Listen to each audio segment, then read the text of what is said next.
Dalam kasus di lapangan, minat belajar siswa mempelajari bahasa Indonesia di SD cukup kurang. Maka dari itu, perlu adanya beberapa pendekatan dari tenaga pendidik dalam menarik minat siswanya kembali.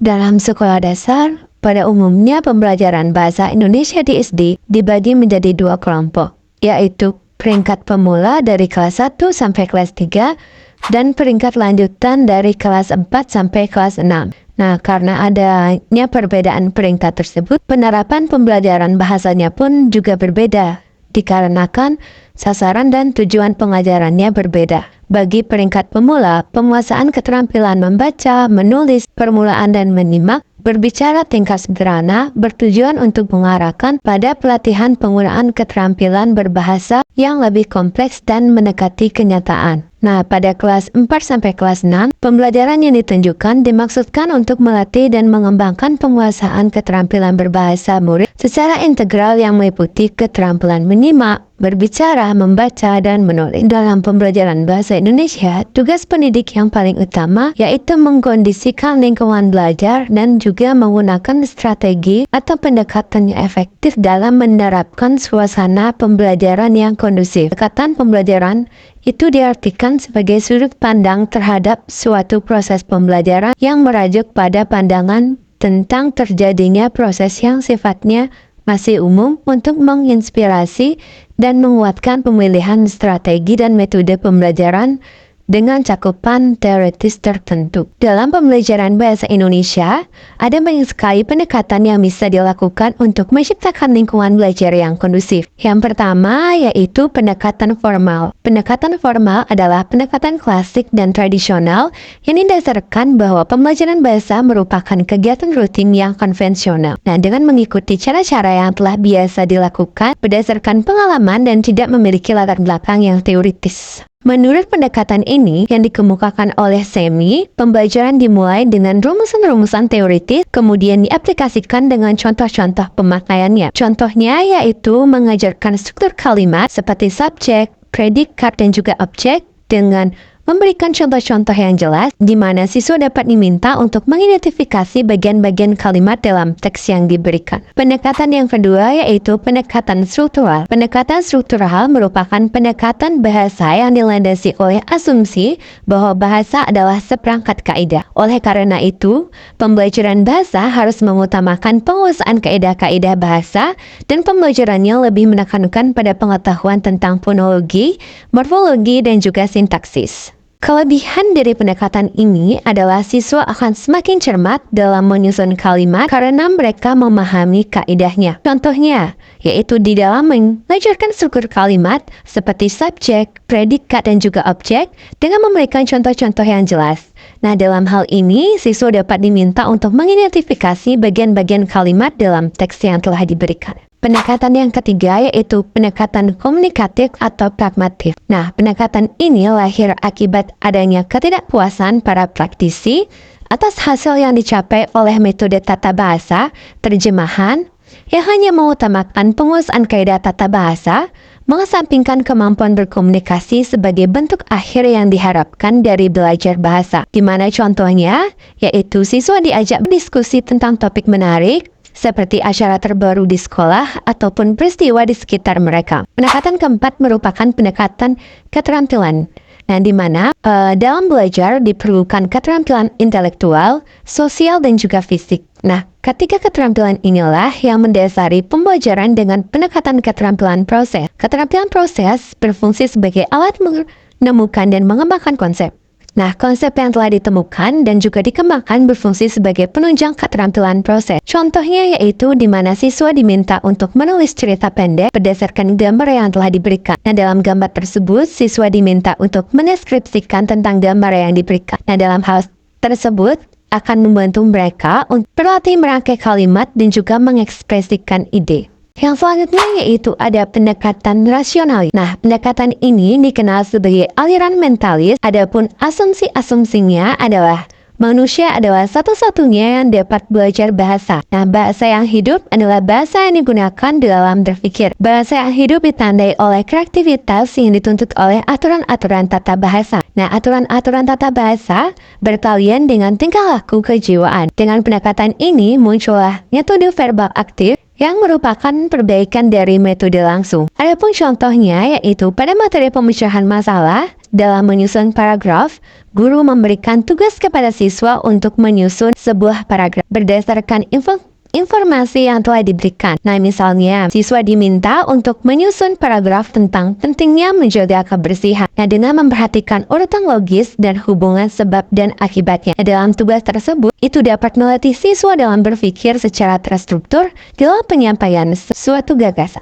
Pendekatan selanjutnya yaitu ada pendekatan terpadu. Nah, pendekatan pembelajaran bahasa yang terintegrasi didasarkan pada kenyataan bahwa penggunaan bahasa sehari-hari, baik secara formal ataupun tidak formal, tiap-tiap aspeknya tidak pernah berdiri sendiri. Nah, misalnya pada waktu kita membaca, berhadapan dengan ejaan, kosakata, struktur kalimat, dan yang lainnya. Nah, setelah membaca, mungkin membuat catatan, menceritakannya kepada orang lain. Nah, pada saat kita berbicara ataupun menulis, perlu memilih kosakata yang tepat dan menerapkan struktur kalimat yang juga harus tepat. Nah, hal ini jelas membawa bahwa kegiatan membaca, berbicara, menyimak, dan menulis merupakan kegiatan yang terpadu. Pendekatan integral. Nah, pendekatan integral menganut pengertian bahwa pengajaran bahasa harus merupakan sesuatu yang multidimensional. Artinya, banyak faktor yang harus dipertimbangkan dalam pelaksanaan pembelajarannya. Oleh karena itu, pengajaran harus fleksibel dan juga dengan metodologi terbuka. Misalnya, ilmu jiwa belajar, sains, dan juga antropologi. Pendekatan selanjutnya yaitu ada pendekatan sosial-linguistik. Pendekatan sosial-linguistik ini dapat diartikan sebagai pendekatan pembelajaran bahasa yang memanfaatkan hasil studi sosial-linguistik yang menghubungkan gejala masyarakat dengan gejala bahasa. Konsep-konsep sosial-linguistik yang memberikan sumbangan terhadap pembelajaran bahasa di antaranya, yang pertama ada bahasa merupakan suatu sistem yang memiliki variasi ataupun ragam. Yang kedua ada bahasa merupakan identitas kelompok. Dan yang terakhir yaitu bahasa sebagai alat komunikasi. Adapun contoh dari pendekatan ini yang dimana dalam mengajarkan siswa untuk membedakan ragam bahasa yang digunakan dalam situasi formal dan juga non-formal. Dalam hal ini, guru menjelaskan dua situasi berbeda, misalnya berbicara di depan kelas atau formal, dan berbicara dengan teman di luar kelas atau non-formal. Lalu siswa diberikan dua teks pendek. Satu surat resmi yaitu formal dan satu percakapan antara dua teman atau non-formal.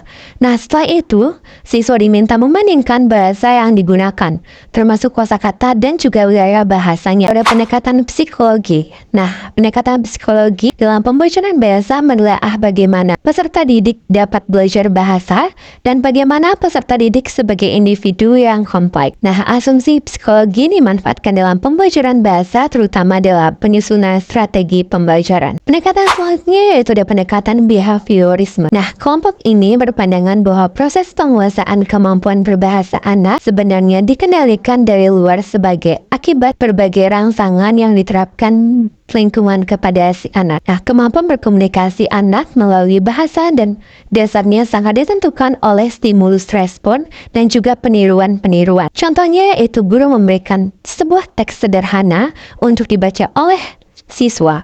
Nah, siswa diminta untuk membaca teks tersebut secara berulang, baik secara individu maupun secara berkelompok. Nah, setiap kali siswa membaca dengan baik, guru akan memberikan penguatan positif berupa pujian, misalnya, hebat, kamu sudah membaca dengan lancar. Nah, siswa yang masih kesulitan diberikan lebih banyak kesempatan untuk berlatih dengan bimbingan guru, sambil terus diberi umpan balik positif. Nah, dalam hal ini, pengulangan dalam membaca merupakan bentuk latihan yang diulang-ulang dengan penekanan pada respon yang benar yang diberi penguatan positif. Pendekatan nativisme. Pandangan ini berpendapat bahwa anak sudah dibekali secara alamiah dengan apa yang disebut dengan LAD atau Language Acquisition Deficit, yang sudah diprogramkan untuk mengolah butir-butir tata bahasa yang dianggap sebagai suatu bagian dari otak.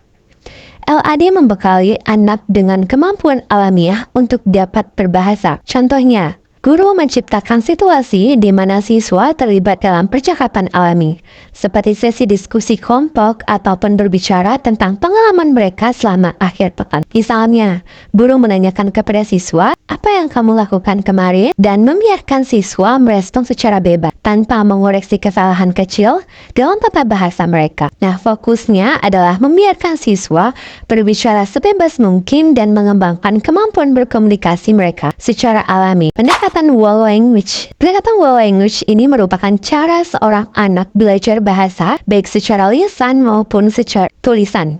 Nah, anak belajar berbicara, mendengarkan, membaca, dan menulis sesuai dengan perkembangannya. Whole language adalah cara untuk menyatukan pandangan tentang bahasa, pembelajaran, dan orang-orang yang terlibat dalam pembelajaran tersebut. Orang-orang yang dimaksud dalam hal ini adalah siswa dan guru. Nah, whole language dimulai dengan menumbuhkan lingkungan berbahasa yang diajarkan secara utuh dan keterampilan bahasa yang diajarkan secara terpadu. Contohnya adalah dalam kegiatan membaca bersama, misalnya membaca sebuah cerita. Nah, dalam kegiatan ini siswa akan diharapkan mampu untuk mengembangkan keterampilan mereka dalam membaca, mendengar, berbicara, dan juga menulis secara bersamaan. Guru membacanya dengan suara keras di depan kelas. Guru menekankan intonasi dan juga ekspresi untuk menarik perhatian siswa. Lalu siswa diminta untuk mengikuti bacaan dan menyimak cerita dengan cermat. Nah, setelah membaca, guru akan mengajak siswa untuk berdiskusi tentang tokoh, alur, ataupun pesan dalam cerita tersebut. Pendekatan empirik. Nah, pendekatan empirik ini sering disebut dengan pendekatan atau aliran dari behavioris. Mengapa? Karena didasarkan pada pengalaman. Nah, dan disebut juga pendekatan behavioris karena mendapat masukan dari psikologi behavioristik. Contohnya adalah dalam kegiatan praktek wawancara dengan teman, yang dimana kegiatan ini dapat melatih keterampilan berbicara dan mendengarkan melalui wawancara langsung, di mana guru mengajak siswa untuk melakukan suatu wawancara sederhana dengan teman sekelasnya. Nah, sebelum wawancara, guru akan memberikan contoh pertanyaan yang bisa diajukan. Contohnya seperti, apa makanan favoritmu? Atau, apa hobimu? Nah, siswa berpasangan dan saling mewawancarai satu sama lain. Nah, lalu mereka akan mencatat jawaban yang diberikan oleh teman mereka. Nah, setelah selesai, setiap siswa akan menuliskan hasil wawancaranya dalam bentuk paragraf pendek dan membacakannya di depan kelas. Nah, dalam hal ini, siswa akan mendapatkan suatu pengalaman langsung dalam melakukan komunikasi verbal dan belajar mendengarkan serta menyusun informasi dari hasil wawancara nyata. Pendekatan fungsional. Pembelajaran bahasa dengan pendekatan fungsional dilakukan dengan mengadakan kontak langsung dengan masyarakat pemakai bahasa. Dengan demikian, peserta didik langsung menghadapi bahasa yang hidup dan mencoba memakainya sesuai dengan keperluan komunikasi. Metode pembelajaran bahasa yang didasarkan pada pendekatan fungsional adalah metode langsung, metode pembatasan bahasa, metode intensif, metode audiovisual, dan metode linguistik. Contohnya adalah kegiatan berbicara dengan situasi nyata. Nah, pada kegiatan ini, siswa diharapkan mampu untuk meningkatkan keterampilan berbicara siswa dalam konteks nyata, di mana guru akan mengadakan simulasi atau permainan peran, di mana siswa berperan sebagai penjual dan pembeli di pasar. Siswa harus menggunakan kosakata yang tepat dan ungkapan yang sesuai untuk berkomunikasi, seperti menawar harga ataupun bertanya tentang barang. Nah, setelah aktivitas, siswa dapat berdiskusi tentang pengalaman mereka dan apa yang telah mereka pelajari. Nah, dalam hal ini, siswa belajar menggunakan bahasa dalam konteks interaksi sosial yang nyata. Pendekatan psikolinguistik. Pendekatan psikolinguistik bertumpu pada pemikiran tentang proses yang terjadi pada benak anak ketika mulai belajar bahasa, serta bagaimana pula perkembangannya. Menurut pandangan ini, bahwa keberhasilan belajar berbahasa seseorang ditentukan oleh faktor dari luar ataupun faktor eksternal. Nah, pandangan behaviorisme tentang belajar bahasa dapat dideskripsikan dalam dua ciri pokok, yaitu fisikalisme dan determinisme. Nah, contoh penerapan dari pendekatan ini yaitu di mana saat kita mengajarkan kata kucing. Nah, Guru bisa menggunakan gambar kucing atau meminta siswa bercerita tentang pengalaman mereka dengan kucing untuk membantu memahami kata tersebut secara lebih baik. Nah, dalam hal ini, siswa akan belajar struktur bahasa dalam konteks komunikasi nyata. Nah, guru juga bisa menggunakan skenario seperti berbelanja di toko untuk mengajarkan konsep penjumlahan, pengurangan, ataupun perhitungan uang. Pendekatan selanjutnya yaitu ada pendekatan kontekstual. Nah, pendekatan pembelajaran kontekstual atau Contextual Teaching and Learning atau CTL. Nah, dalam pembelajaran bahasa Indonesia di sekolah dasar berfokus pada keterkaitan materi, pelajaran dengan kehidupan sehari-hari siswa yang membantu siswa untuk memahami dan mengaplikasikan apa yang mereka pelajari dengan cara mengaitkannya dengan situasi nyata yang telah mereka alami, sehingga pembelajaran akan menjadi lebih relevan dan juga bermakna. Nah, dalam CTL, siswa bukan hanya dituntut untuk menghafal atau memahami materi secara teoritis, tetapi juga diharapkan dapat mengaplikasikan pengetahuan yang mereka pelajari ke dalam situasi nyata di luar kelas. Adapun contoh penerapan dari pendekatan ini yaitu guru memberikan tugas menulis paragraf tentang pengalaman bermain di taman, lalu siswa diminta untuk mendeskripsikan apa yang mereka lakukan dan siapa yang bersama mereka dan juga bagaimana perasaan mereka saat bermain.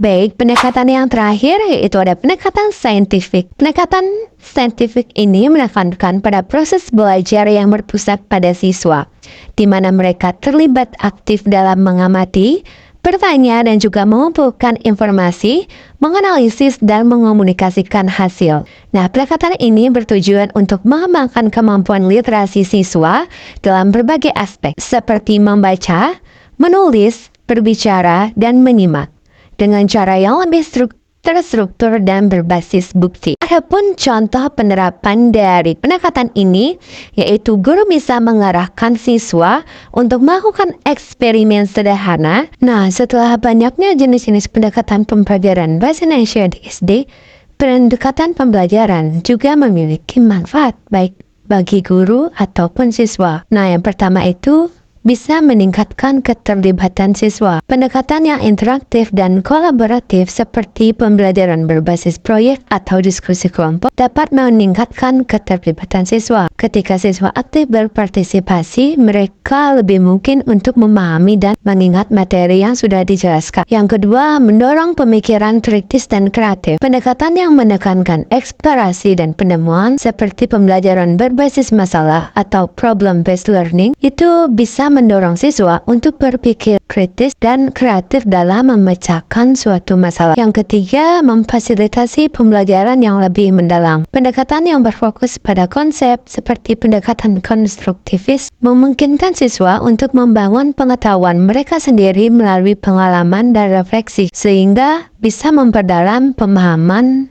pada diri mereka. Yang keempat, menyesuaikan dengan berbagai gaya belajar. Dengan menggunakan berbagai pendekatan, guru dapat menyesuaikan pembelajaran dengan berbagai gaya belajar siswa, seperti visual, auditori, atau kinestetik. Hal ini dapat membantu memastikan bahwa semua siswa memiliki kesempatan untuk belajar dengan cara yang paling efektif bagi mereka. Yang kelima, meningkatkan keterampilan sosial. Pendekatan pembelajaran yang kolaboratif atau berbasis kelompok dapat mendorong siswa untuk bekerja sama, berkomunikasi, dan berinteraksi satu sama lain. Hal ini dapat meningkatkan keterampilan sosial dan kemampuan mereka untuk bekerja di dalam tim, pasif dan minat belajar.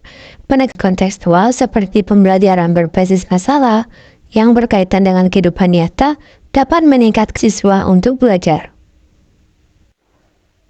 Yang ketujuh, pengembangan keterampilan praktis.